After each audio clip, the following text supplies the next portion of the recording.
Gap isboti bilan akalar, Alloh beramas, hech gap emas. Faqat Allohdan yaxshi so'rash kerak. Taho olamiz degandik, mana Taho oldik, xudo xohlasa.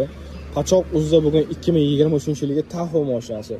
Full premier pozitsiyada. Shu turishidan zavat bo'lib turadi, ishonasizlarmi? Xo'p, mana shu tarafi bilan shunday egalar pastlikka tushib bitta yumilab turgan ekan. Taho urish uchun nima ish qilish kerak? O'zi akalar kommentariyada yozib yuboringlar shuni. Akam Instagram orqali ko'rib bizga murojaat qiluvdilar. Toshkent shahridan borib ko'rib chiroylilarni olib qoldik. Bizga nasib qilgan ham, xudo xohlasa. Shu laboy stoykasida ishi bor, kapot kriloda ishi bor, mana eshigida, salonlar aravaga yotmagan, butun zavat bo'lib yuradi. Kalta ichkarida buni zavat qilib ko'rsatdim. Mana orqa krilosi ishi bor, oyna qo'yib yuborish kerak, orqa stop qo'yish kerak. Orqa laboy ham singan. Salonida mana orqa ana singan, monitori singan. Qanot pul tursa kerak ham, okalar, nima deysizlar?